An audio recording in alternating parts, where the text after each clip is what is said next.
mean, this was some sort of a game?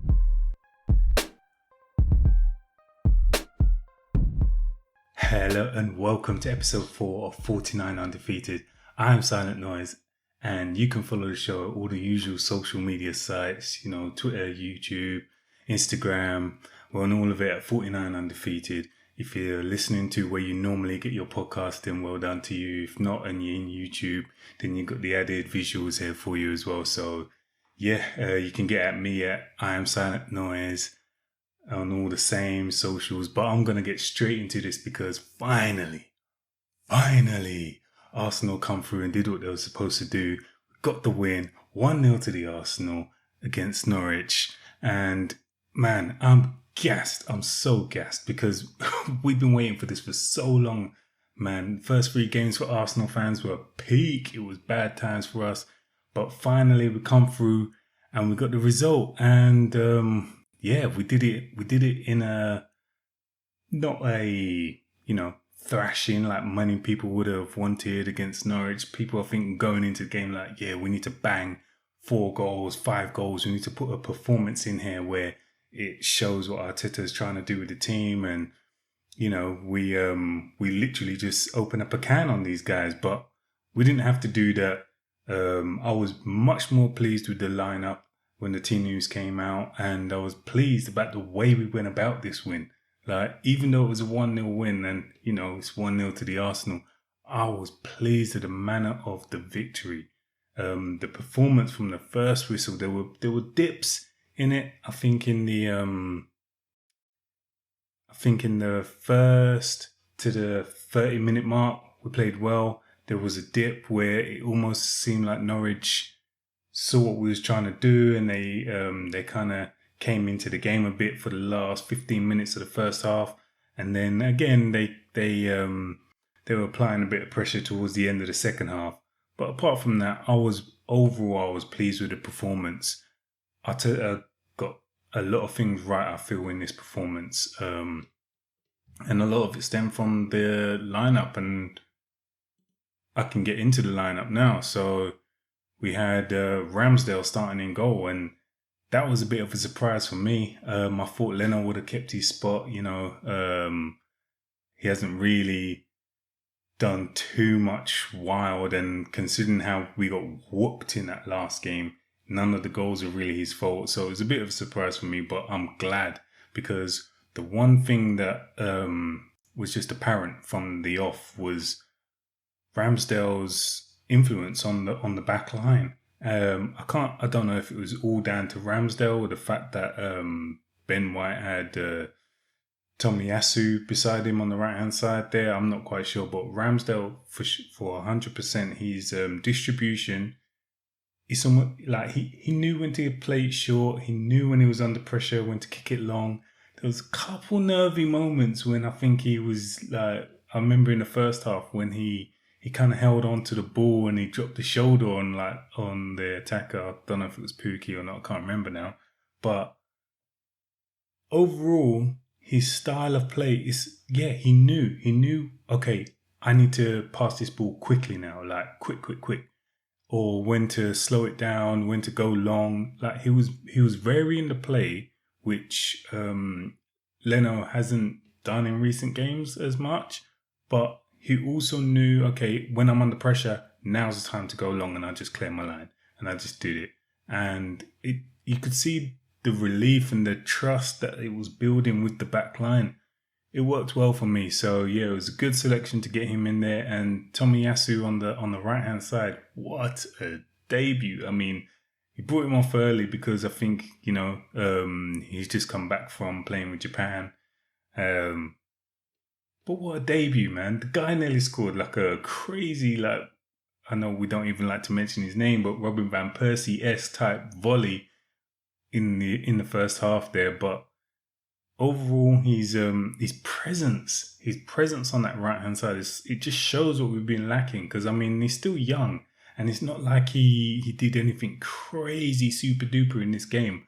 But for sure, we've been lacking that presence, that height, that kind of he was dictating when he was closing down his man. He was pointing to the left or pointing to the right to the runners off the back of him for Ben White to go and cover, or if it was Pepe helping him out, he was pointing and instructing them where to do, what to do, and where to go about doing their job. So I was impressed. I was impressed with that 60-minute debut that he gave us, man. It was nice to see someone. Well, it was nice to see our right side functioning a little bit more. It was weird watching those first 25 minutes. I couldn't have been the only gooner thinking it, but watching them, I was just like, the right side is actually functioning. There's play happening down this right hand side, which then opens up the pitch to the left, where we can create more and do so much more with the ball. So yeah, no, it was awesome. It was awesome. White had a good game. He had a lot of stick from his first appearance. He was out for the next couple. He's come back in and he had a good game. I think between the two of them, Tomiyasu and White, they were working well. There was every time Norwich were getting that ball and trying to loft the ball over, Tomiyasu was the one most of the time getting the first header, and White was just backing him up in behind. It was nice to see. It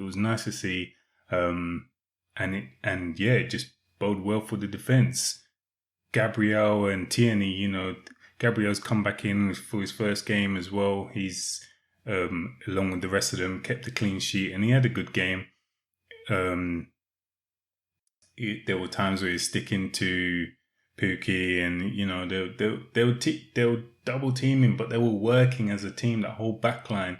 Something that I said we hadn't seen in the previous games is that they looked like a unit. They were working together. When Tierney was bombing forward, Tomiyasu was shifting across and you had the three in the back line and they were working. And then when Tierney was coming back, then you back into the back four and they were all moving in tandem. They were working nicely. Something we just hadn't seen. So, yeah. Good selections in terms of the back line. And then we get into the midfield and he had Ainsley Maitland-Niles in there, which I think surprised a lot of people as well. I mean, off the back of the whole clear the air talks and yeah, he's my guy now. I'm going to, he's going to be playing. He's a member of the squad. We're going to use our squad to the fullest and all that kind of talk. I didn't expect him to be in there. I fully expected Partey to start the game with Lokonga, or maybe if Partey wasn't fit enough to start the game, I thought it was going to be Lokonga with El Neni, which wouldn't have excited me at all. So I'm glad I got to see Ainsley in there. Like I said, overall, when that team sheet came out, I was happy. I can't even lie. I was happy to see Aubameyang up front. I was happy to see Odegaard in the 10 position with Saka and Pepe on either side of him. And yeah, Ainsley just gave us a chance to just see something else, man. Just freshen it up. Let's see. At the end of the day, we've not been doing great. So why not? Might as well just see what happens. But they were working well together. Midfield were doing their thing. And what was happening was both of them, with Ainsley and Lokonga, you had two people that could drop and receive the ball from the goalie. So it just gave us much more options, right? Rather than just having the one guy who's always dropping deep. And then eventually in the 20th minute or something, the other team clocks, oh, this is the guy. We need to just press tight on him and we'll get some joy. No, but because both of them were taking it in turns, Lokonga was naturally the deeper of the two, but every now and again Ainsley would drop in and receive the ball off Ramsdale. It was good. It's good to see as a double pivot. I know Ainsley got a lot. I think he's got a lot of critics. And he's definitely got things he needs to work on in his game. If he's screaming he wants to be playing in midfield for Arsenal, there are definite things he has to work on in his game. I think his laboured style, his kind of slow style doesn't help his game, because naturally you look at someone like that and you're like, are you you're trying to show the manager what you can do in midfield, but you're taking like too long just to do anything. It's almost like you just feel too relaxed when we want to push the ball forward and progress the play. That coupled with his actual distribution, I think he's got vision. I think he can see the pass. Whether or not he can complete the pass is a different thing. Whether or not he can complete the pass under pressure, he probably can complete those kind of passes in training. But when you're in a match game, those are the things he needs to work on. His distribution when under pressure and getting that ball in. Because there's no doubt, I know he can see the pass. It's just when he's trying to make it, he's either sending the player out further wide than it needs to be, or it's just not quite right. We're losing a bit of time if the pass was just 100%. So those are things you could work on. But at the end of the day, it was nice to see someone with legs in the midfield, like two people with legs working together. Again, it was what I wanted to see going into this game wasn't so much the names, it was the balance. I wanted to see us use our left side, use our right side, like use our midfield to build up. And we were doing that. At stages in the game, we were doing that. Ødegaard in the 10, it was just, it's perfect for him, especially in games like this when we're going to have more control over the ball. It was just nice to see what he can do. And again, he links well with the right-hand side, so he will naturally drift out more towards Pepe and keep that ball over to Pepe. And in the first 15-20 minutes, I think who's their left back, was it Williams? He had some things to think about. I think to start off the game off, he was giving him a bit too much space, and then as the game went on, he kind of got tighter and tighter to Pepe, and Pepe had to kind of adjust what he was doing. So it was a nice little battle. On the other side, with Aarons and Saka on our left hand side, that was a good battle. That was a good battle because straight away, every time we attacked, it seemed like Norwich's game plan was to feed that ball onto their right hand side, so Aarons can just run down there, and he was I would say, their most dangerous player on the day, because the two of them were just trying to pull each other backwards and forwards. It was interesting to see, but yeah, man, Saka did well, and Aubameyang up top. Well, what can we say? We'd rather see Aubameyang up top than that on the left-hand side as a collective. And between him and Lacazette, they're both just kind of up and down. They're both like... It's a weird one. It's a weird one because neither of them are grabbing the chances and banging the goals that we need. But at the moment, Lacazette's contract as it is, and we haven't done anything with that. He can only keep Aubameyang up top. And out of the two, I think the majority of the fan base would prefer to see Aubameyang up top. If it's just that we need to, I think, adapt our style of play to kind of suit him a bit more. And I think in this game, there were spells in which we did that. I know in the beginning of the game, there was a ball over the top that Ødegaard played for Aubameyang where he kind of drifted on the inside right-hand channel and he tried to loft it over Krul. There were so many times where we had chances like that, but that was one instance where he's got his head up early and he's trying to feed the ball to Aubameyang, and that's what we need to do a bit more. We need to just get that ball out to him quicker. And yeah, I feel that's where we need to be kind of like, when we're playing against the bigger teams, no disrespect to Norwich, but when we're playing against the bigger teams, I think if we adopt this kind of counter-attacking style where we've got this base unit now, when we're attacking, we have the three with the two sitting in front, and then when that ball breaks down, whether that's Lokonga, Partey, Ødegaard, feeding that ball through to your forward players out wide to Saka and Pepe, and then they're getting the ball straight over the top to Aubameyang. That's what we need to be leading towards, because that we got pace up front. Aubameyang's still quick. Pepe still, he's quick. Saka's quick. We've got the pace up front. It's just the thinking behind that to feed the ball earlier and quicker up to those guys, because that's when we're going to have the space and create the danger opportunities. So No, overall, like I said, I was pleased with the selection, and I was pleased with how the game was going. Like I said, the first 30 minutes, we were in control of that game. There was a few good chances, like I mentioned the Aubameyang one. There was a couple more half chances. I think Lokonga had a shot from outside the box as well. So yeah, no, it was good. It was good. There was good movement in the team. Every time there was a person on the ball, there was another couple of two people. Like I said, Tomiyasu, when needed, he was backing up and getting down on that right hand side as well. When the ball was on the left hand side, we all know what Tierney's going to do, and Tierney, Maitland-Niles, Saka, they were working together nicely.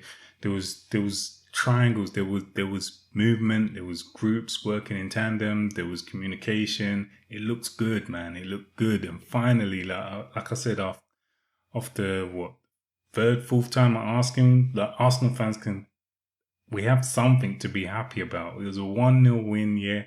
I know we only scored the one goal, but at the end of the day, a win's a win. And no matter how many goals you score, you still get the 3 points for them. And I was just gassed. Like, when that game finished, I was just happy. Like, finally, man, our fans could cheer something. And the plus, because it was at home, it was just so good, man. So good, so good. So, yeah, so going into that second half, it was pretty much more the same. You had a couple chances again. Ainsley Maitland-Niles was feeding, I think it was Saka who had a shot. There was a lot of block shots. And the one thing that was coming to my mind when I was watching the game is, how can we... All right, in a scenario like this, when we play like this against similar opposition, how can we convert more? How can we score more goals? And it can't just be a case of goalkeeper putting off good saves, or we're not doing enough to get the clinical shots, because they had a lot of blocks. Saka's shots were getting blocked. Pepe was very unlucky on a couple of occasions in that second half, especially.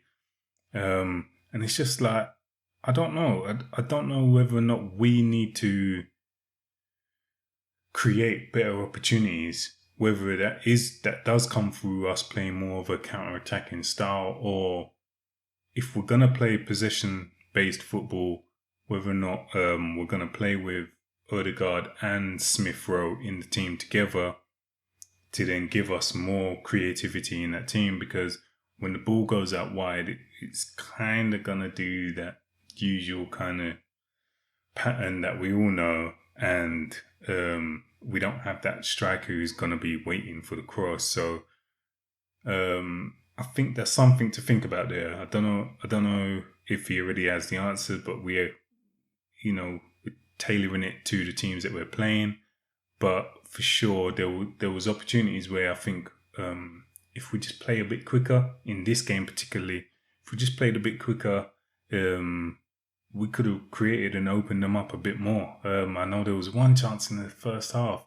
I think it was it Tierney? Someone on the left-hand side shipped the ball across, and it come across to Pepe.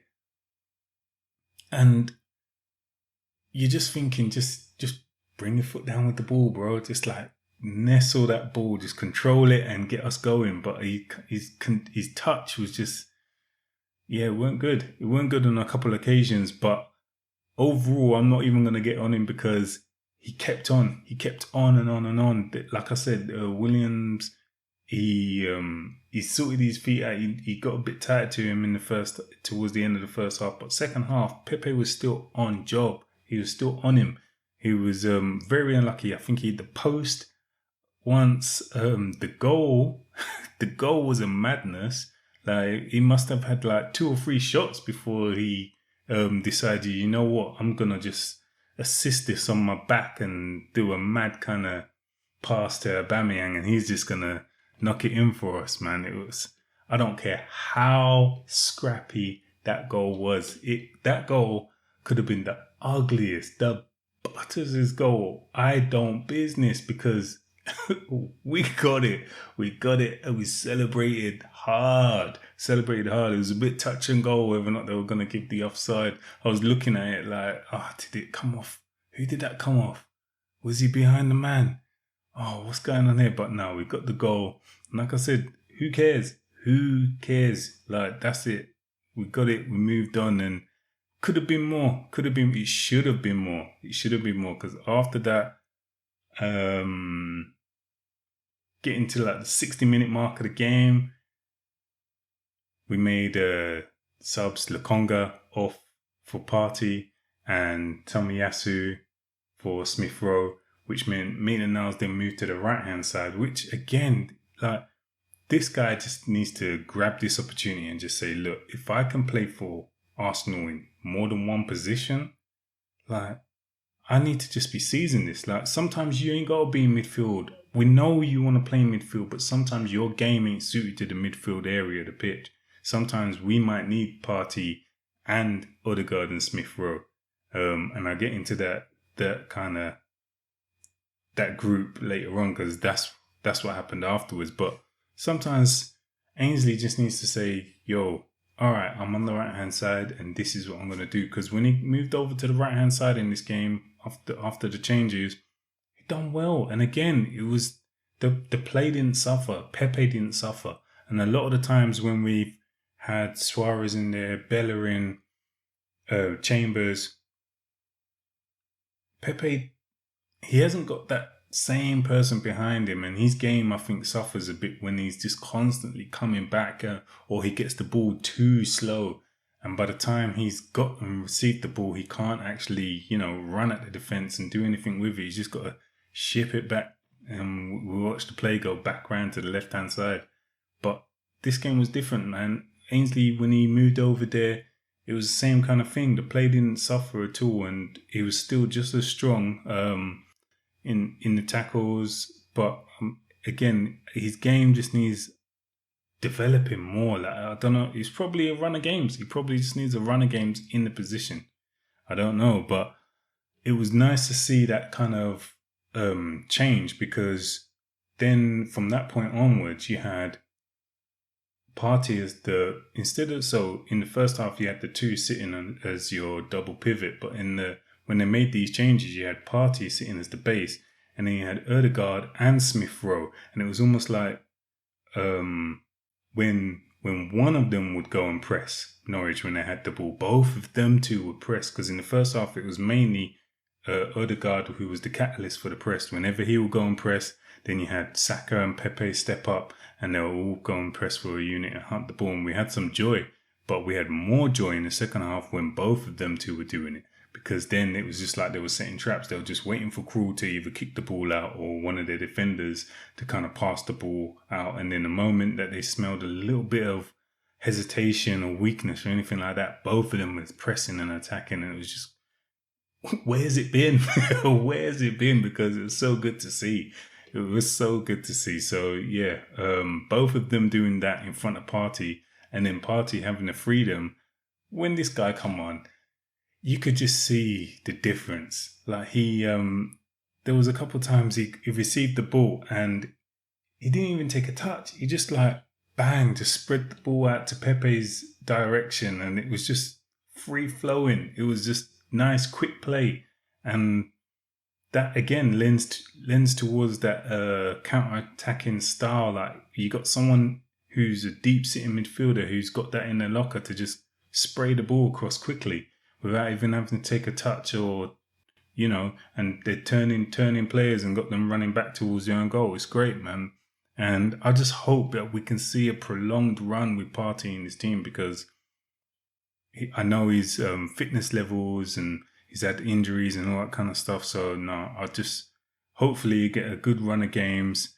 We've got Burnley up next, and that's going to be a strong man's game, a tough game. And then we all know who we got after that. So yeah, man, it was nice to see Partey come in there, and he played some nice passes and all that kind of stuff. And then shortly after that, again from the press with Smith Rowe and Odegaard, one of them, I can't remember who picked up the ball, but there was a chance where Smith Rowe's on the edge of the box. I think he cuts it back for Odegaard, and he does like a pirouette on the ball, and shot's blocked again. But sometimes, again, just take the shot, man. Just taking too many touches on the ball just pop your shot off and get it in, because even I think Smith Rowe ran in on goal again later on. And it was just like, dude, that has to be a goal. Like, these are the chances. I think those are the clearer chances in the second half we will get in, because Norwich are then pushing to try and get the goal. So more space was opening up. And those are the opportunities then that you need to just kill off the game, man. Just totally dead it. Because we had the opportunities, definitely had the opportunities between Odegaard, Smith Rowe, and Pepe. Unlucky, man. One of them should have finished that game off. So overall, I can't even complain, man. Like I said, it was a bit nervy towards the end, but where it seemed like the players didn't know whether or not to push for the second goal or just to shore it up and just hang on to what we got. They took Ainsley Maitland-Niles off for Cedric, and it got a bit nervy towards the end there. But it's bound to. Like, we messed up our first game and then got spanked in the next two. So confidence is down. Going into the last 5 minutes plus the extra time, it was bound to get a bit nervy. But none of the players did anything stupid. They kept it together. They got the clean sheet, which I know they must have been happy about, because there's been so much bad vibes about our defense, and like there was set pieces towards the end that they tried a couple long throws, tried a couple corners, quick corners. They tried a few different things to kind of catch out our defense, and I'm just pleased that the guys got through it. And we kept a clean sheet, man. Clean sheets all day. That's what we love. 1-0 to the Arsenal. I love hearing that chant. I don't care all the bad stigma or what other rival fans might say. 1-0 to the Arsenal. There's nothing better. There's nothing better when you can see a game out like that. I mean, obviously, you go and spank a team, then yeah. But when these group of guys get that relationship together where they know they can grind out results and they can score 1-0 and hold out for the win confidently, that's when things would change in this team. That's when the mindset would change in this team, because they've been there, they've done it, they will know, okay, it's 1-0, but you ain't getting past us, you ain't getting through here. And that only comes with time. I'm not saying we're there yet. That only comes with time. It's one game, I know. And I'm just hoping that Gabriel and White, Tomiyasu and Tierney, Ramsdale, if Ramsdale stays, because I think he should. I think Ramsdale done enough to keep his place in the team, and then let Leno come into the Carabao Cup game and see what he does then, and see what it looks like, how different it is. But I know Ramsdale's going to get sterner tests, because he was hardly even tested in this game at all. So in terms of his shot stopping abilities or his coming for crosses, all that kind of stuff is going to get tested a lot more than what it did in this game. So believe me, not getting gassed off for just that one performance, but I'm just gassed that we got the 3 points. We're off on the mark now. We scored a goal, shut some people up at least, and then we can move on. It's a tough game that we got coming up against Burnley, but the boys should be up, man. Come on. After getting all the stick and beating left, right and centre before international, like that, it just come at the perfect time. Perfect time now. Reset your season. Go ahead. I know I was chatting. I know a lot of people were chatting like, oh, can't throw these games away. But we done it. It's move on. I think even Arteta, like, he looked like a different guy. Like the pressure was on him for sure. And his selection that he made was bold, because easily people could have been there ready to start clowning this guy. Like, what are you doing? Why are you playing such and such in this game? This game was a 3-point banker. Like, why are you messing with the team this much? Why are you putting Ainsley Maitland-Niles in midfield when Partey's there? If he's fit enough to be on the bench, he's fit enough to play. Like, there was all these kind of things that people could have said.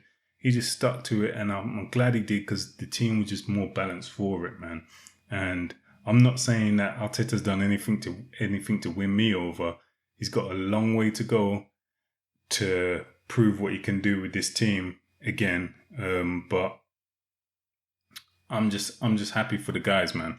Happy for the guys, and that's what it comes down to. And I think in that game, you even saw the supporters, man. They were singing from the first to the last. The cheers they gave the players at the first whistle, and yeah, towards the end there, they were even bannering, like they were saying we're gonna stay up towards the end there, man. You gotta love it, man. It's just so good because this should have been the first home game. This atmosphere and this buzz and the joy of winning and all this kind of stuff. This should have been the first game at home, man. The other, forget about that. The other game didn't matter. It mattered, but we're not even dwelling on it. We're not dwelling on it. Let's move on, man. But yeah, I think Ramsdale should keep his place. I think White did enough to keep his place, and I just want to see. Well, Mikel Arteta talked about it going into the game that he would love to. He hinted to the fact that he would like to keep playing the same 11 over and over, which is interesting because we haven't seen that from him from all season. I think we only played the same starting 11 twice the whole last season. So it's interesting that he's saying that because then it tells me that, okay, you're not just chopping and changing due to the opposition, like, because I don't think you can do that. With your back four and your goalie, you need to know, okay, these guys are starting. If they're fit, they play. And that's what he was alluding to. So I think with Tomiyasu's got a bit more training under him and he's got White working next to him as well, because it just looked natural and it looked good, man. So hopefully the two guys keep that going. Gabriel as well. There was just not much stupid defending going on, like not much craziness. And it could be due to the opposition, could be due to the fact that they've just had a little bit longer to work with each other. And who knows, man? But yeah, let's see. Let's see what happens there. Let's see what happens, man. But can Arteta turn it around? I think if we get a decent performance from the Spurs game, and if we, I don't know. I think if we get to mid-November and the team's sitting in a healthy position in the table where it looks like we're sixth thereabouts, pressing, challenging for sixth or fifth, who knows? I don't think this team's going to make fourth place this season. I originally felt like the way the team was set up and the way we invested in certain areas in the bench, but not so much in the first team, I wasn't predicting anything higher really than an 8th place finish again this season, and which would lead to Arteta being sacked and possibly Edu. I don't know, but let's see. I hope to be pleasantly surprised, because if he can get this team working in a way that he got the FA Cup winning team just working as a unit where they all know what the next person's going to do, like in the FA Cup winning team, when that ball's going to Tierney, and if he had Maitland-Niles on his side, or if he had Saka or Aubameyang, all of them kind of knew this ball's coming over the top and running to the space in behind. We get runners on the right-hand side. Like they knew what they were doing. Whereas we haven't seen that really towards the back end of last season. We were grinding out results. We were getting results, but grinding them out. And then the first few games of this season was just a nightmare. So hopefully, let's see some patterns of play. Let's see this team working together, and who knows, man. Hopefully the guy can turn it around, because although he's not an Arsenal legend in my eyes, he's still someone that I'd like to see doing well. Whether or not I believe he can do well is a different thing. But let's hope that we can go and get the result against Burnley, and yeah, carry on, smash them lot across the road there, and keep the good vibes going, man. Because it's been too long where it was just coming on here, doing sad video after sad video, talking about the weird and stupid ways we're playing and how people getting sent off and all this kind of stuff. And it's like, why can't I just come on here and be happy for once? So now I'm happy. The team's doing well. Let's move on. Let's see. We got a good week off. And this is the kind of thing that I think most supporters thought was going to happen. Like, now we got a good week off.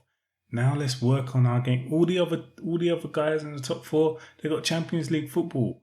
All right, that's where we want to be eventually, but this team ain't ready yet. So now we got a full week.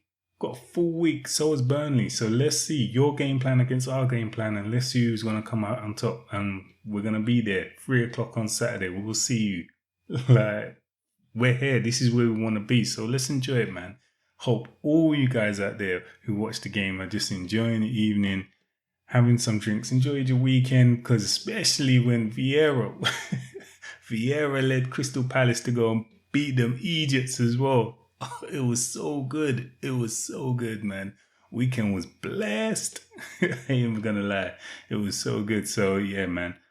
Well done to the guys. Let me run through maybe some player ratings actually before I lock it off. Ramsdale, I thought he done good. I'll give him a 6. No, I'll give him a 7. I'll give Ramsdale a 7. Like I said, for the reasons I spoke to about earlier. Tomiyasu, I'll give him a 7.5. I don't even know if I've done 0.5s or if I'm even going to go down that road. Nah, I don't think I want to go down that road of 0.5s. I'll give Tomiyasu a 7. White, I'll give a 7. Gabriel, I'll give a 7. And Tierney, I'll give a 6. Didn't have as much influence. He was doing his thing down the left-hand side, but crosses weren't really hitting the mark. He just did a little bit less than the other guys, but it's not like he played poorly. I just give him a 6. Conga, I'm a fan. Like, I'm a fan already. Like, the way the guy receives the ball, the way he turns, the way he passes the ball, he's still got some stuff to work on in his game for sure. Positionally, he's got to work on a few things, and but I'm a fan. So yeah, I think in the first half he was one of the better players. Second half carried it on until we got subbed around the 60-minute mark. I'll give him a 7 as well. I give Maitland-Niles a 6, slightly less. Ødegaard I give a 7. Pepe I give a 7. Saka 6 or 7. I'll probably give Saka a 6. I think Saka's just kind of working his way. We put too much on this guy towards the back end of last season. So let's just relax, man. Let Saka find his feet. He's doing some nice things in this game. I'll give him a 6. And Aubameyang getting the goal, getting us the 3 points, I'll give him an 8. Man of the match. And yeah, that's the player ratings right there. People that came off the bench. Let me see. Partey. I'll give Partey a 7. I liked his last 30 minutes of that game. Smith Rowe, I'll give a 6. He came on and done a job. And Cedric, he only came on 10 minutes to play. He gets a standard 5. Not even too much to rate him on. So yeah, and that's not a slut on Cedric. But overall, like I said, man, spirits are high. Let's move on. Let's go into the next game and continue it. Continue it, man. Yeah. I'm going to cut it off here. Like, support the show. Subscribe if you're on YouTube. Rate it if you're on any other kind of podcast app or whatever. And follow me on Twitter, Instagram, all that kind of stuff, man. And just have a blessed time, man. Take it easy. 1.